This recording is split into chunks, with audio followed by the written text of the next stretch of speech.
இந்த அப்ரெண்டிஸ் ட்ரைனிங்கிறது போர்ட்டர்ஸில் மட்டும் இல்லை, ரயில்வேலையும் உண்டு. ஸ்பெஷல் ட்ரேட் இங்கே குறிப்பாக துறைமுகத்தை பணியாளர்களை சேர்ந்த ஒருத்தர் சொன்னார், இது ஒரு ஸ்பெஷல் ட்ரேட்.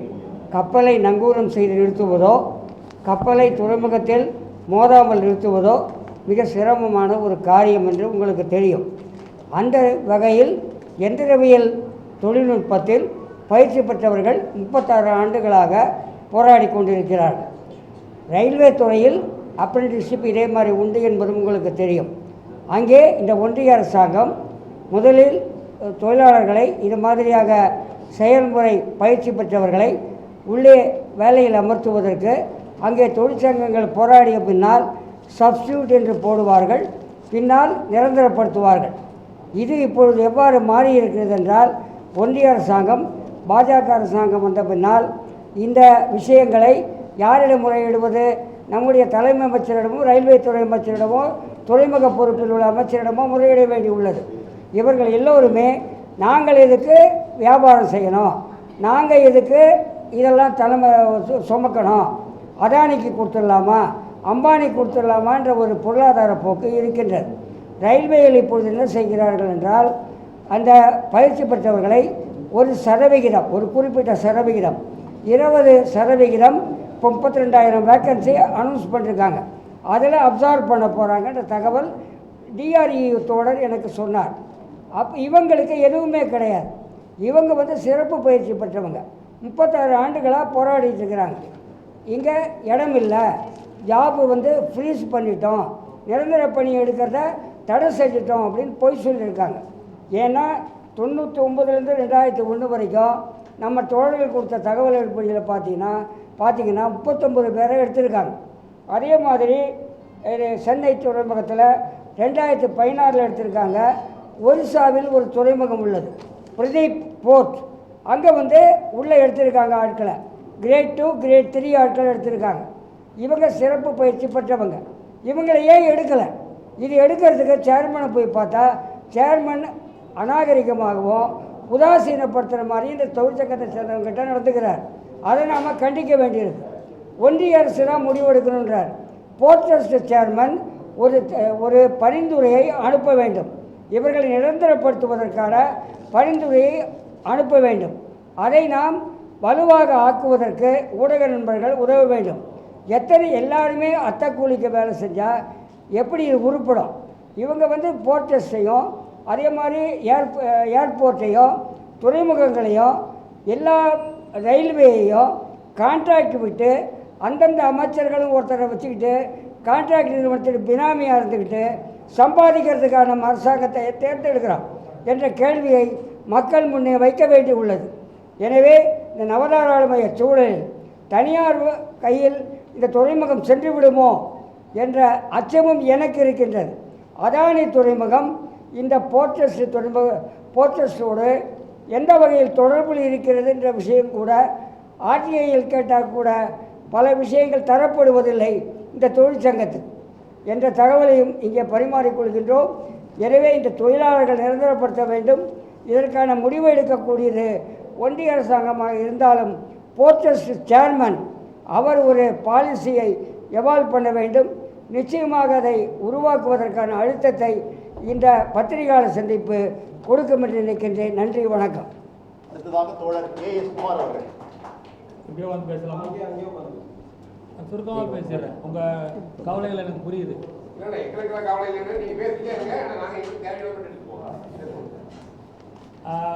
சுருக்கமாக சொல்லிட்டாங்க. இந்த விஷயத்தை படித்து காமிச்சாங்க. நாங்கள் என்ன கேட்குறோன்னா, ஸ்கில் இந்தியா பேசுகிறாங்க, ஆனால் இவங்க ஸ்கில்லு. அப்போ ஒன்றிய அரசாங்கம் வானமுதிரை பேசும்போது 30 வருஷத்துக்கு முன்னாடி வேலை செஞ்சவங்களை ஸ்கில் இந்தியாவில் இருக்கக்கூடியவங்களை ஸ்கில்லாக இருக்கக்கூடிய பணி நிரந்தரம், ஊதிய பாதுகாப்பு, இது அரசியலமைப்பு சட்டம் வழங்கினது, இதை கொடுக்கணுங்கிறோம். சேர்பர்சனுக்கு இது போகணும்னு நினைக்கிறோம். அடுத்து பயிற்சிகள் பற்றி சொல்கிறாங்க. ஆக்ட் அப்ரெண்டிஸ் இருக்குது, கம்பெனி அப்ரெண்டிஸ் இருக்குது, எல்லாம் இருக்குது.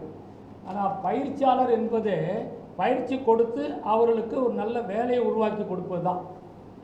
அப்படிப்பட்ட ஒரு விஷயத்தில் ஒரு மத்திய அரசாங்கம் இந்த பயிற்சியாளருக்கு வந்து என்ன பண்ணுறாங்கன்னா அவங்களுடைய ப்ரொடக்டிவிட்டியை வாங்கிக்கிறாங்க, அவங்களுடைய ப்ரொடக்ஷனை வாங்கிக்கிறாங்க. ஆனால் உதவி பணம் என்ற பெயரால் தொடர்ந்து நடத்தி வர்றதுனால மிகப்பெரிய சேதம் வருது, பொருளாதார சேதம், உழைப்பு சுரண்டல் வருது. இது மாற்றியமைக்கப்படணும். உச்சநீதிமன்றம் கூட பெர்னியல் நேச்சர் உள்ள தொழில்களில், நிரந்தர பணித்தன்மை வாய்ந்த தொழில்களில் நிரந்தர தொழிலாளர்களை போடணும் அப்படிங்கிற அந்த நீதிமன்ற தீர்ப்பெல்லாம் மீறியிருக்கிறாங்க.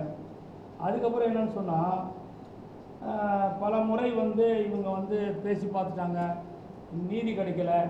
அதனால் நாங்கள் என்ன நினைக்கிறோம்னா, 30 வருஷமாக இருக்கிறாங்க இவங்களுக்கு ஏதாவது ஒன்றிய அரசாங்கம் பதில் சொல்லணும், சேர்பர்சன் அதுக்கான முயற்சிகள் எடுக்கணும்.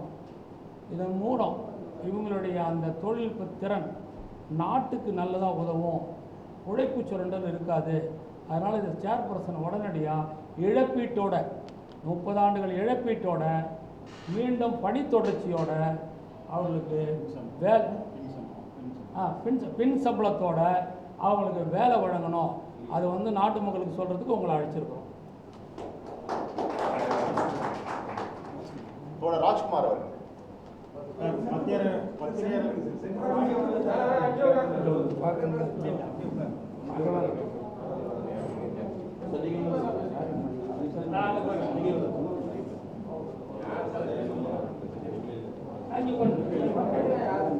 சார், இவங்க இந்த கோரிக்கை ஏன் அந்த டைமில் அங்கே போய் படித்தா உடனே அப்பாயின்மெண்ட், 6 மாதத்தில் அப்பாயின்மெண்ட் கிடைக்கும். பெரிய அளவில் வந்து இதற்கான ஒரு போராட்டங்கிறது வந்து நம்ம செயல்படலைங்கிறது உண்மை சார்.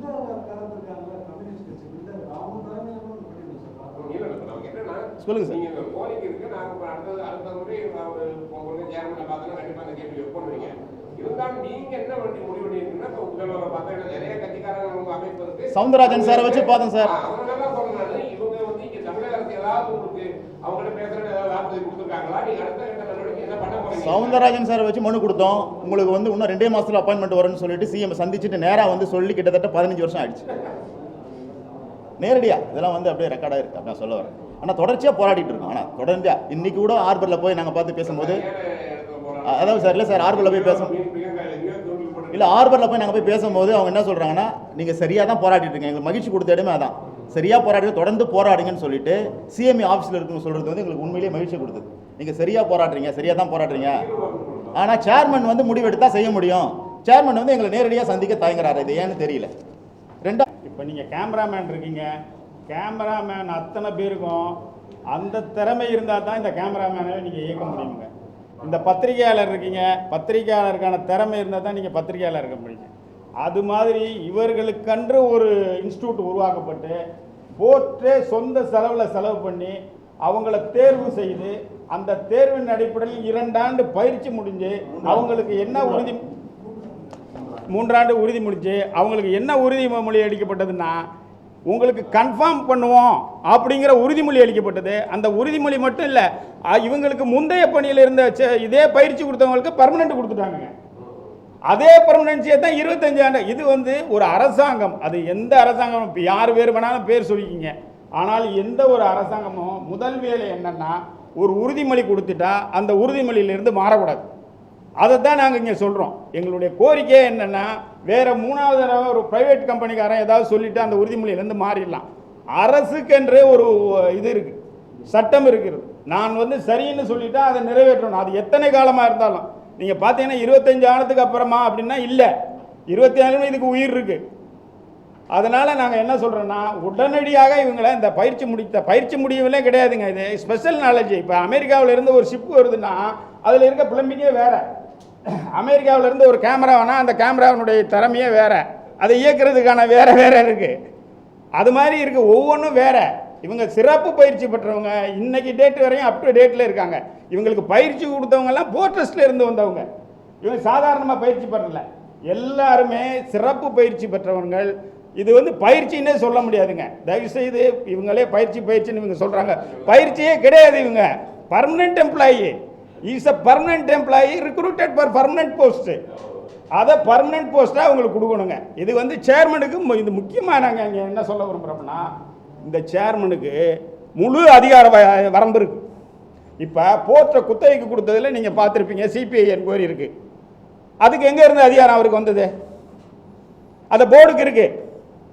மத்திய அரசை கலந்து ஆலோசிக்கவே வேண்டியதில்லை. இரண்டாவது, இவர்கள்லாம் வந்து மூன்றாம் நிலை ஊழியர்களுங்க, நேரடியாக அப்பாயின்மெண்ட் பண்ணலாங்க.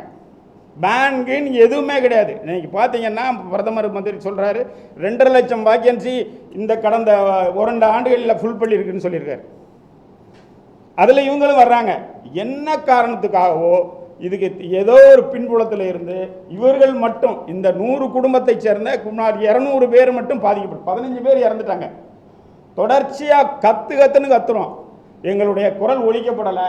தயவு செய்து அன்பார்ந்த பத்திரிகையாளர்கள் ஏதோ போகிற போக்கில் இதுவும் ஒரு பத்திரிகையாக செய்தியாக போட விடாமல் நன்ற செய்தியாக போட்டு, உங்களை போன்ற உழைக்கும் சமூகத்தை சேர்ந்தவர்கள், நீங்களும் உழைப்பாளர்கள் தான், என்ன பத்திரிகையாளர்களும் ஒர்க்கர்ஸ் தான், பத்திரிகையாளர்களுக்கு தனி சட்டம் இருக்குது.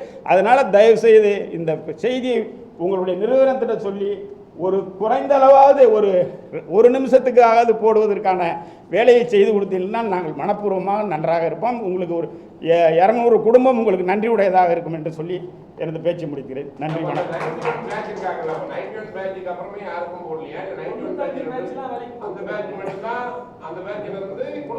கொடுக்கவே இல்லை. இப்போ நீங்க அந்த துறைமுகம் இவ்வளவு வருஷம் போராடிட்டு இருக்கீங்க. நம்ம தமிழகத்தை சேர்ந்த ஒரு அமைச்சரா வந்து இருந்திருக்காரு, உங்களுக்கு தெரியும். ஏன் அப்புறமா கூட ஏன் பண்ண முடியல சார்? அவரை நேரடியாக வந்து எங்க உங்களுக்கு வந்து பிரச்சனையாச்சு சார்? நேரடியாக செய்து நாங்கள் சந்திக்காத நபர்களே இல்லை. இப்போ தான் உங்களுக்கு பொதுமக்கள்கிட்ட வந்திருக்கோம் சார். நாங்கள் இப்போ தான் வந்து நாங்கள் வந்து பேர் சொல்ல விரும்பவில்லை. அத்தனை அமைச்சர்களும் அத்தனை சட்டமன்ற உறுப்பினரும் பாராளுமன்ற உறுப்பினரிடம் எல்லார்ட்டையும் போய் மோதி பார்த்துட்டோங்க. ஒன்றும் நடைபெறலை. இன்னைக்கு வரை நான் அந்த பிரச்சனை ஏன் இருக்கணும்? நீங்க பார்த்தீங்கன்னா ஆமாம் வரீங்க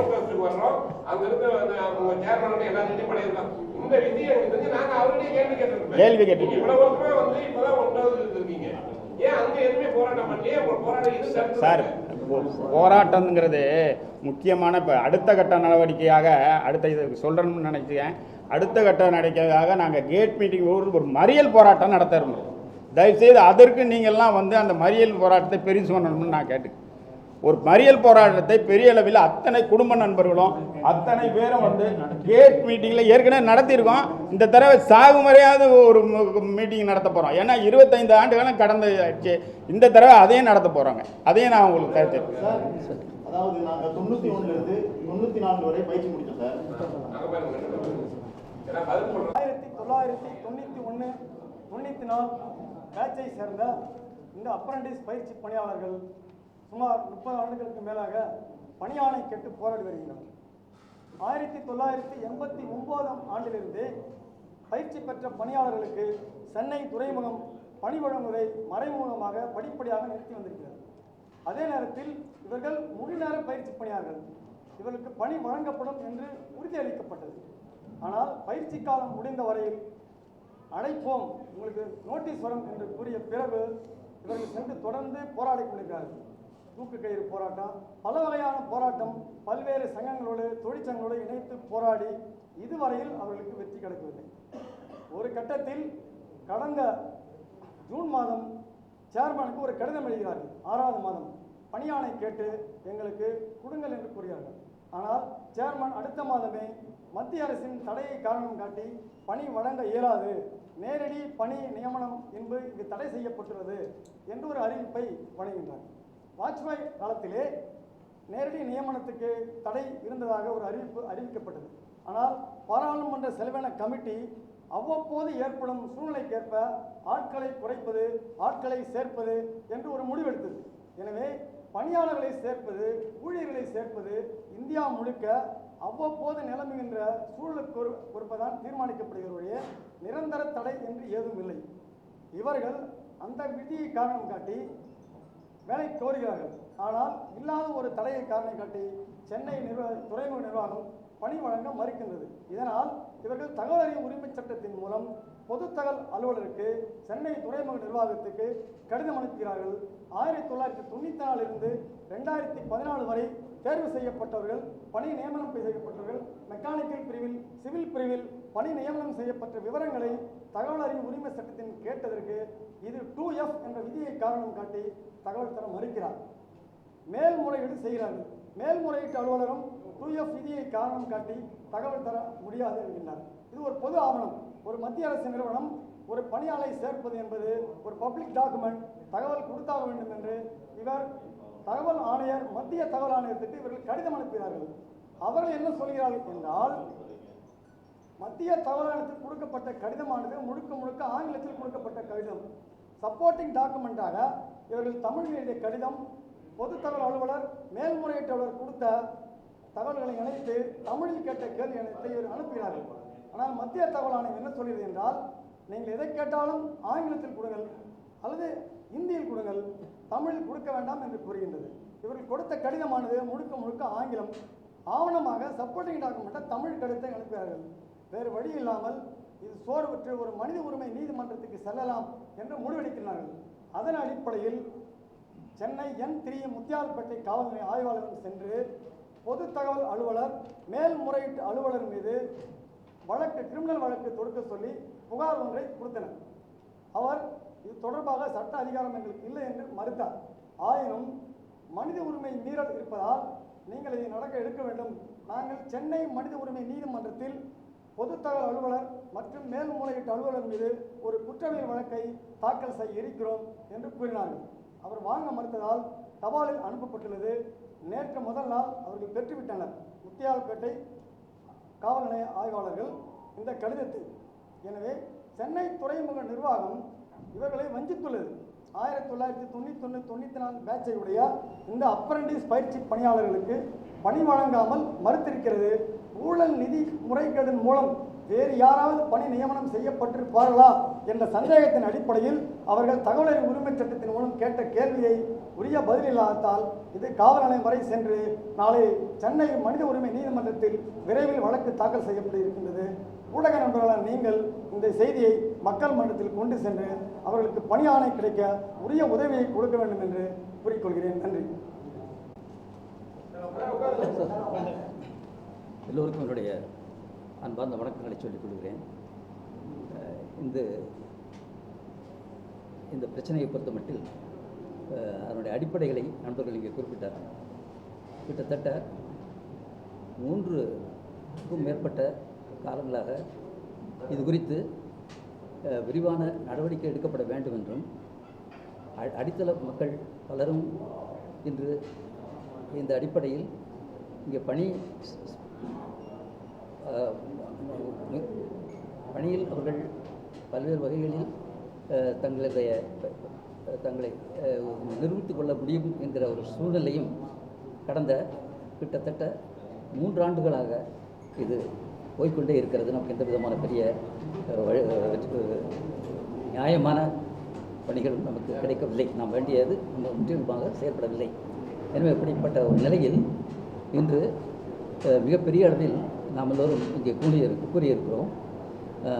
தொடர்ச்சியாக இவ்வாறு செயல்பட்டு கொண்டிருக்கக்கூடிய நிலையில் இவ்வளவு பாதிப்புகள் ஏற்பட்டு கொண்டிருக்கக்கூடிய சூழலில் கிட்டத்தட்ட 30 ஆண்டுகளுக்கு மேலாக இங்குள்ள தோழர்கள் பலர் இங்கே பணியில் அவர்கள் வேண்டும் என்று அவர்கள் கேட்டுக் கொடுத்தும் அவர்களுக்கு எல்லா விதமான இதர நியாயங்கள் இருந்தும் அவர்களுக்கு இந்த பணி செயல்படப்படாமல் இருக்கக்கூடிய நிலையும் இருக்கிறது.